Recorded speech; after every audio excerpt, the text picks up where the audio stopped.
Alrighty, ladies and gentlemen, boys and girls, Mr. and the ladies, it's me, Germ, again. Thank you all for tuning into Kinetic Aesthetic. I hope you're having a wonderful Tuesday, and I hope you're ready to talk about a whole bunch of exciting and interesting things that happen in the world of sports. I, of course, am going to tell you all about the Bears and how we are 6-3. We are tied for first place in our division as of this recording, and based off the way this season has been going, we are trending upward, and especially so in terms of our quarterback, Mr. Caleb Williams. But we're going to talk about him. We're going to talk about so many other interesting things that happen across the league. We're going to talk a little bit about the NBA, and there's a little interesting thing that I found about women's basketball that I want to share with you all. And we're going to get to all of that and more, but I'm going to give you all a little bit of second, give you all a little bit of time, if you will. So I want you to get comfortable, grab some food, grab a snack. If you're at work, kick your feet up. I hope you're on a lunch break, and get ready because you're about to have some sports talk to go and complete this day. So any long-term listeners of the channel are going to know about me that one thing that I hold dear and that I just find to be very important is family. It's crucial. It is one thing that you may not be able to choose it, but you've got to cherish it. And so it brings me great joy to tell you all about a family business that is run by none other than my big brother and my role model. It is a business that he has decided to run in honor of our late mother, my mom, Rachel. She had a banger recipe for some caramel cakes and caramel desserts, and he's taken that recipe, and ever since she passed, he has just taken her dreams and her legacy, and he is using that all, and he is just putting them into these cakes, into these brownies. I'm showing you all of them right here. They're delicious. They're amazing. If you're in the Pacific Northwest, you are well within reaching distance of these. So I'm imploring everybody to just go to this website that I got up here on this screen right now. I want you to go over there. I want you to go and make the best decision of your day. Order yourself a damn cake.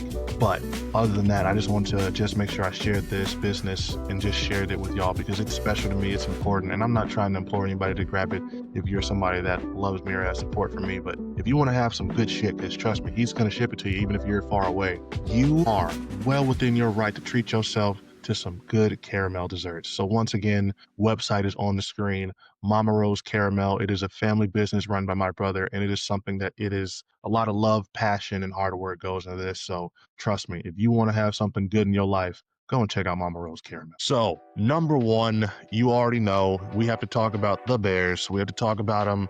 They showed out this week. It was, and listen, I know I'm sounding very excited for a guy whose team struggled with a 2-7 Giants team that was missing their star receiver, their stud rookie running back, and they lost their stud rookie quarterback midway through the game.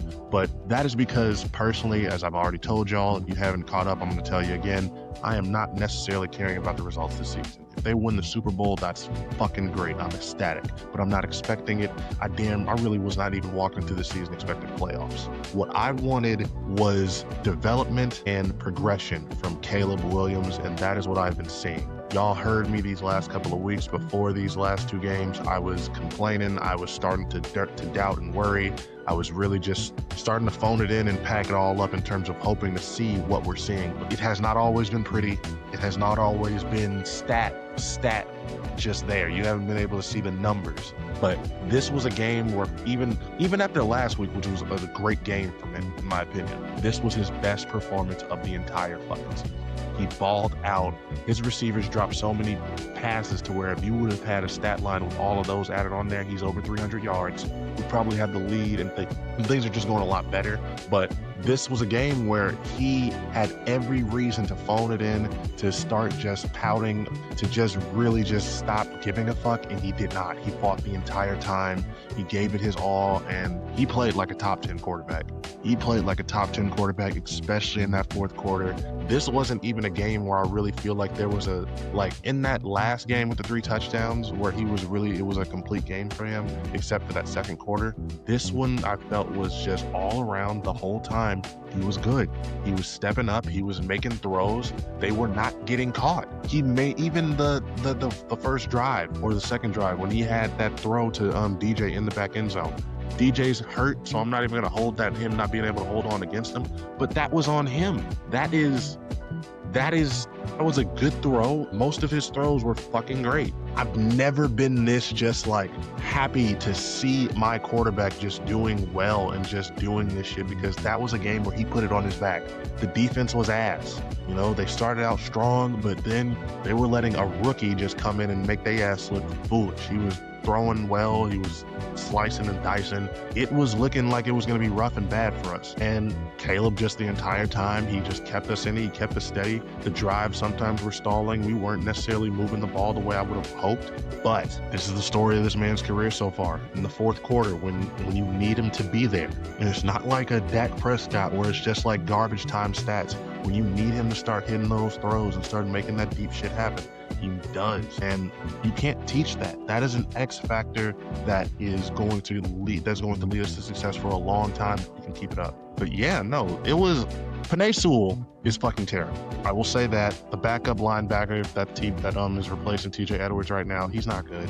He is a bad player. He misses so much shit. And he fails to just make, like, I'm sorry, there was a 3rd and 19, 3rd and 12 or some damn near where we had them dead to rights. He has a hand on him in the backfield. He's able to shake him and to get the first down. That was the game where I thought we were going to lose because of that play. So Penei Sewell needs to really give Caleb Williams he needs to go and buy dinner for that motherfucker, because he saved his ass from being the pariah of the city.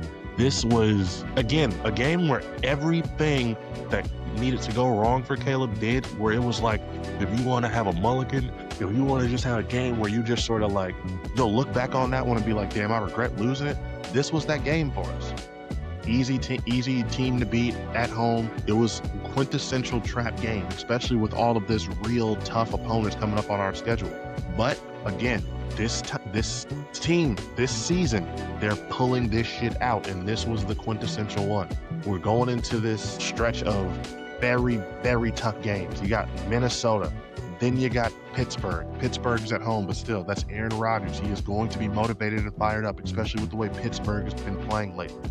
Then you start the gauntlet of division games. The only real game where I don't like to make guarantees. I damn sure don't like to do it with the Bears. Only team that I really think that we have left on the schedule that I can almost be like, I'm gonna really just be shocked if we don't beat them, Cleveland. You can say what you want about San Francisco. Kyle Shanahan is a great fucking coach. I don't care if they don't have Brock Purdy and Mac Jones. He is good enough to start, and that is a team that just is going to fight. So, and we play them in San Francisco. So you combine that with nothing but division games. You got Philly mixed in there. This is the gauntlet. This is the stretch. And this is really where it's going to be put up or shut up. Now, if Caleb and the Bears, if they go 0-7 from here and they just completely shit the bed, yeah, it's overall, it's a wrap. That's not a good way to end. That's not a good season. But you're able to string together some wins in there. You're able to, I'm not even asking you to make the playoffs. I'm just asking you, show me some games where you look confident. Show me that you are not a team, that this is not an aberration. That's all we want to know. Just show me that this team, as constructed, because this is the team that as constructed, still has a lot of holes, still has a lot of shit that it needs to improve on. But if we're able to get into the playoffs, let alone get to double-digit wins, with Caleb playing the way he is, with Ben Johnson showing what he has, with knowing the fact that we are just going to get better in the offseason once we bring more additions in, that's going to be a Bears fan's dream. I don't know anybody at this point that's asking for a Super Bowl, but we're just asking for that, especially just going into this next year. I want to see him.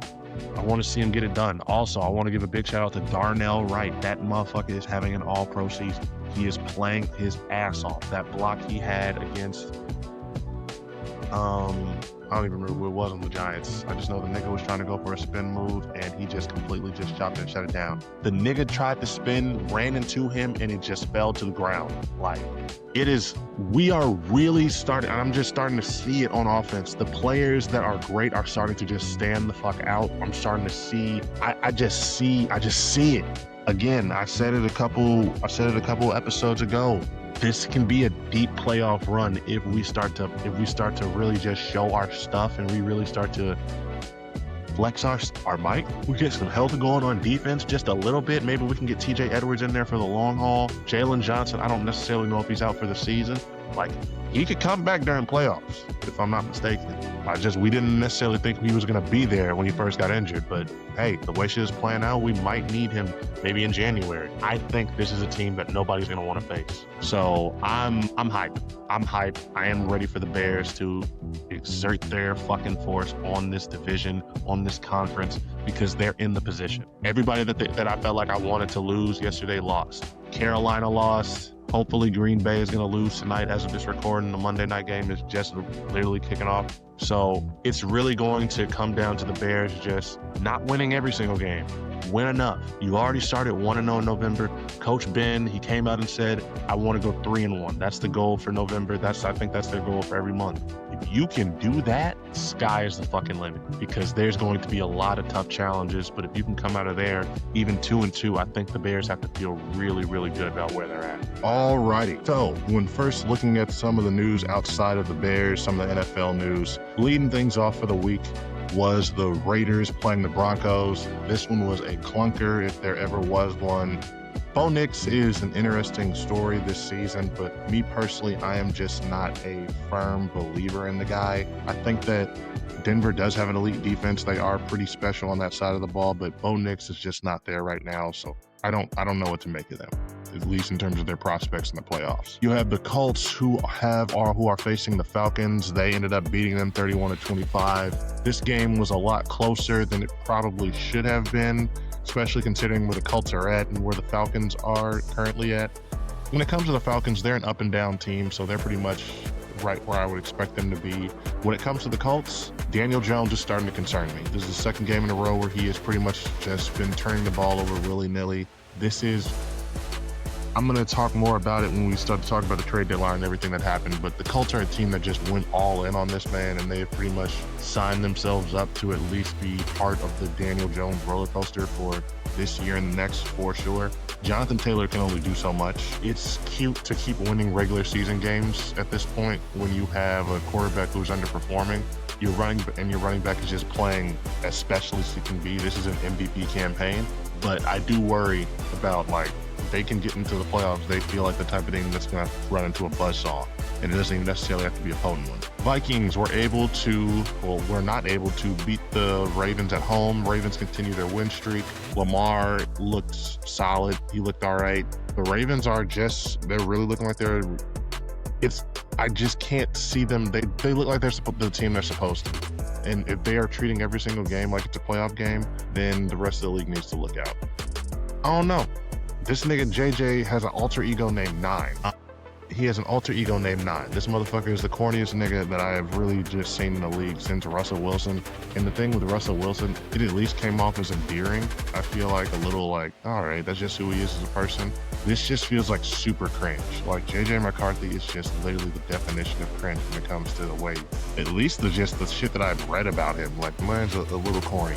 So it'll be interesting to see how they end up going down the stretch.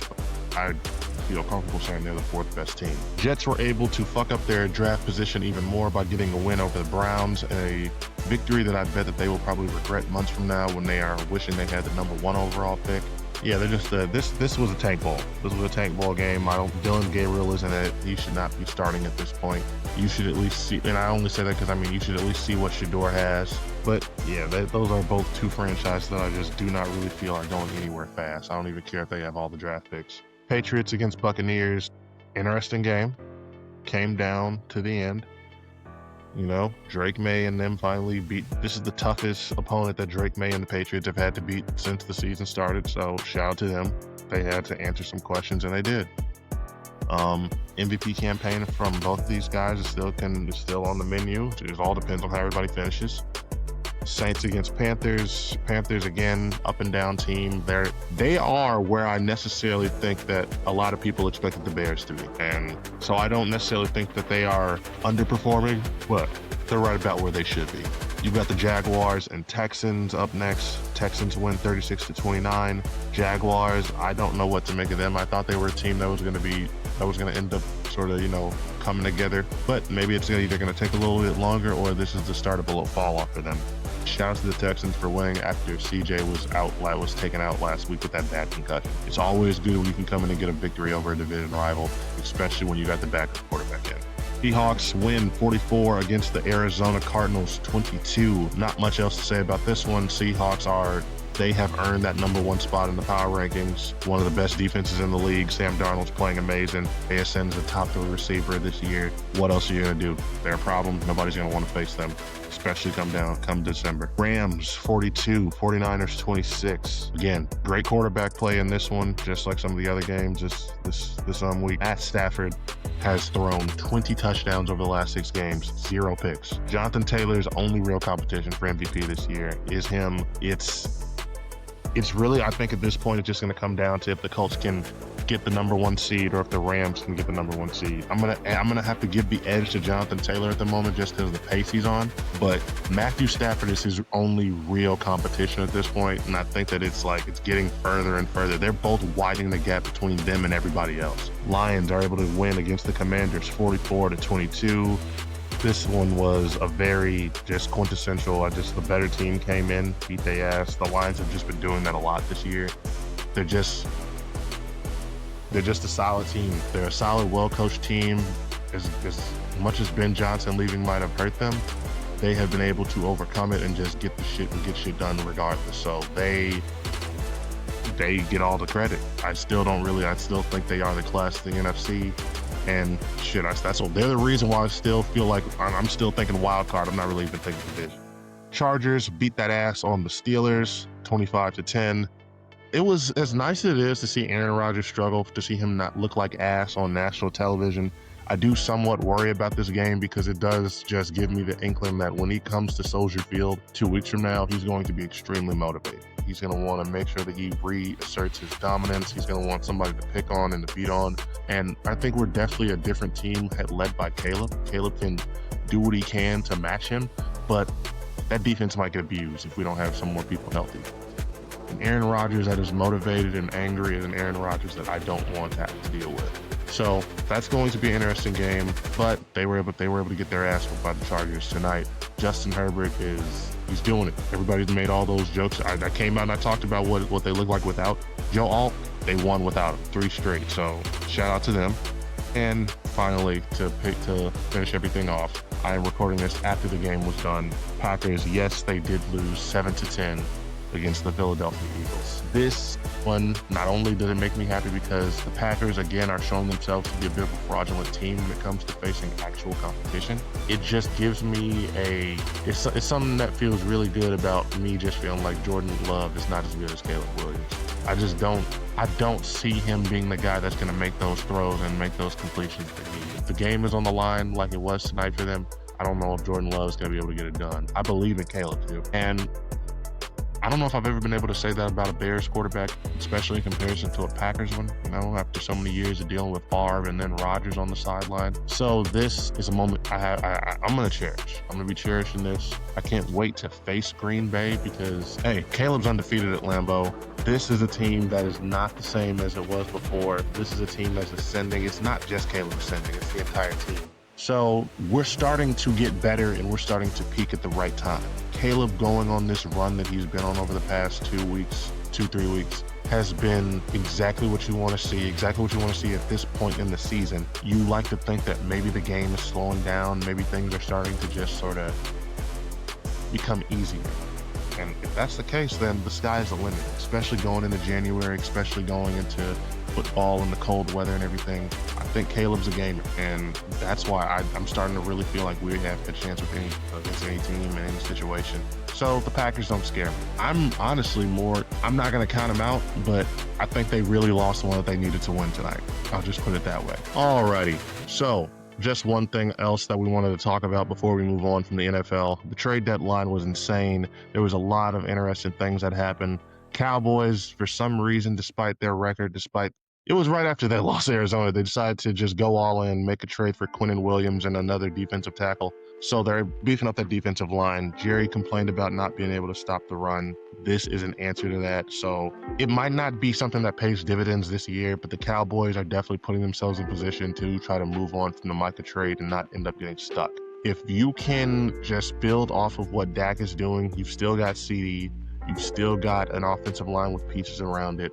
You've still got there's not much on defense, but you know what? You can draft and you can do stuff to make that better. So the Cowboys are going to be an interesting team going forward, especially next year. The Jets, they made so many damn trades. I can't really even think of all of them off the top of my head. I know Sauce was traded. They were able to get 2 first rounds for him, which is actually crazy. And it's fucked up because the first highlight I saw of Sauce after that trade on Sunday was him getting his ass burnt on by somebody for a touchdown. And that don't mean nothing really. It's just one play. He's new to the system and everything like that. But the Colts are playing a high stakes game right now. They have, like I said earlier when I was talking about the Colts, they have went all in on this man, Daniel Jones. They are banking that either this year or next year they can get a Super Bowl victory and that they can just be the team to beat. I've seen one franchise give Daniel Jones a decent chunk of money and then end up regretting it and being sort of stuck for a little second. This is a different era of the NFL where we are seeing quarterbacks develop later and really come into their own and blossom later in their careers. But I don't know. I never felt that way about Daniel Jones during these first couple of weeks, and I especially don't now. So that's going to be the story for me out of the AFC. I'm most interested to see how are the Colts going to do, because a one and done after everything that they have done this season, after all that you have really bought in with, would be so deflating, would be so disappointing. And I really don't know if you have any type of way of not moving on with Daniel Jones as your quarterback after what you've pretty much done. You would have to be pretty much banking on trading for somebody that is worth trading for and somehow getting that done, like just capital wise, because I don't know, they traded, you would have to be giving up all the first round picks you just got. So we shall see. The Bears also made a move. They were able to get a defensive lineman from the Browns. Not much really to say about that one. We just need a depth. They are really thin around there. Montez Sweat needs to have some type of help. You need to have a DE3. So not much really to say about that one. And the only other new move that I really found of note, the Seahawks added another receiver, Rashid Shaheed. They added him out of New Orleans. He's a very, very solid receiver. So Seattle, again, is just making those moves that are trying to put themselves in position. I really like the squad that Seattle has right now. And just being able, they're getting so looked, even despite them being number one in the power ranks and having sort of all the hype. I feel like people really aren't taking it serious right now just because maybe Sam Darnold isn't a sexy pick to have as your quarterback. But they are doing a good job of making it to where he's going to have every reason to not fail. This offensive line is great. The defense is going to suffocate people. As a Bears fan, I really would love for them to not get the number one seed. I'll say that. But yeah, no, the trade deadline has come. There was a couple of people that I thought were going to be traded that ended up staying put. Bryce Hall out of the Jets, I thought he was for sure going to get moved. He even asked for it, but it just didn't happen. And I can only hope that some of these guys are going to be available on the open market or that somebody can just get moved. But other than that, I think that it was a pretty exciting little deadline. Alrighty, so just an interesting news story that I found out this week that I wanted to share with you all. The WNBA might actually have some competition on their hands because there is a new organization going by the name of Project B. I believe it stands for Project Basketball. It is a new women's league, a global women's league that's being developed. It is funded by the Saudis, but pretty much its main goal is to just give women a better outlook, a better business share of their just business model.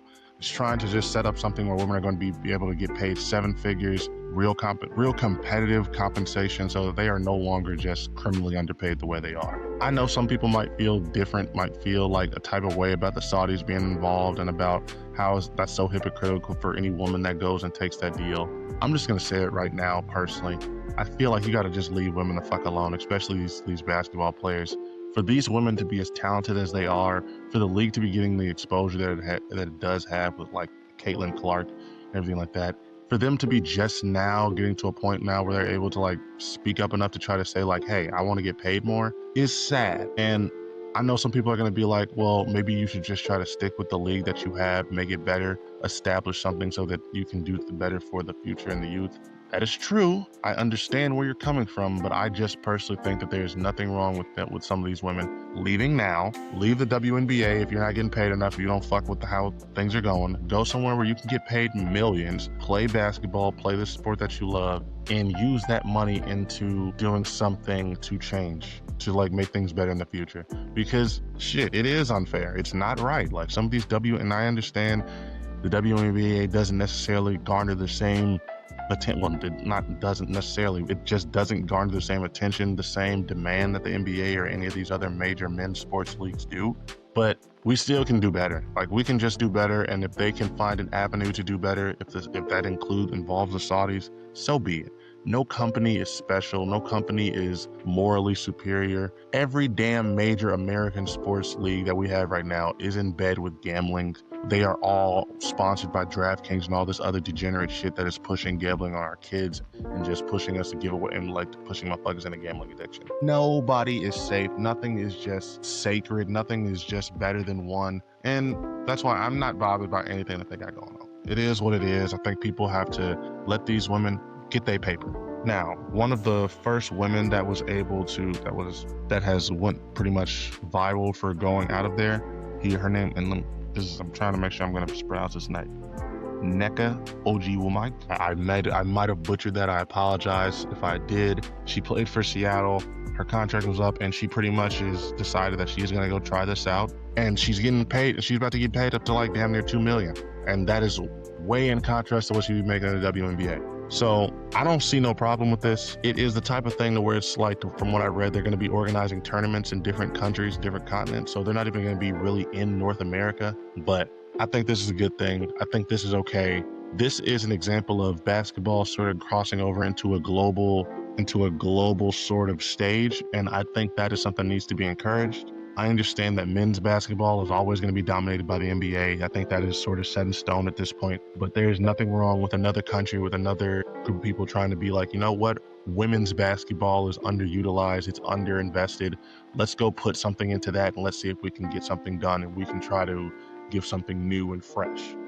And yes, it is a lot of sports watching going on with it.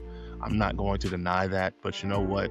Fuck that shit, young woman. Go get paid. So here we are. We are right now pretty much getting ready to get into this final stretch of the season for the Bears. It's going to be a I don't even know what the word is, a looming gauntlet that is just like waiting for us to just embark on it, to just see what happens. I am nervous. I haven't really been able to see the Bears play this type of meaningful football going this late into the season since 2018. And last time that happened, we had a double doink and everything got fucked up after that. So I think things are going to be different with this coach, with this regime. I think Ben Johnson is just a different type of guy, a different type of coach. But more than anything, Caleb is not Mitch. So I have a lot of faith in that going forward. I do believe that we can go and be different.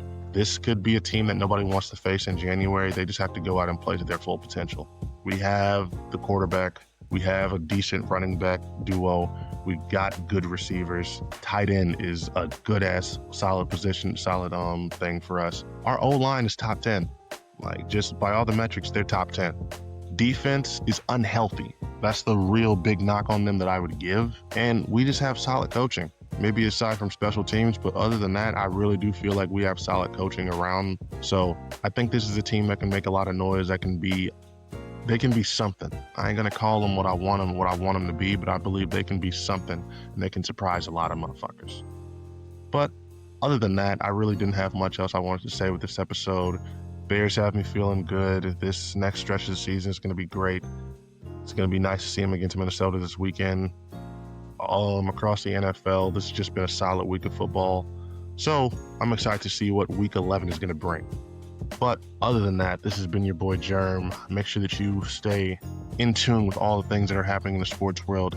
If you find anything that's noticeable that you see that that's not been on my radar, send it to me. Let me know, because I love to get feedback from everybody that watches this. I want to say thank you again for all of you for just tuning in. Thank you for liking, following, subscribing, whatever you do to stay in tune with the podcast, because I'm trying to tell y'all, it means a lot to know that people are watching this or streaming this, or however you are engaging with the content. you are engaging, and you know what? That keeps me engaged. So once again, thank you to everybody. Have a beautiful rest of your day. Make sure you drink a lot of water. Tell your friends and your family that you love them, and just continue to be good people. I'm Kinetic Aesthetic. I'm your host, Jeremy, and I'm out.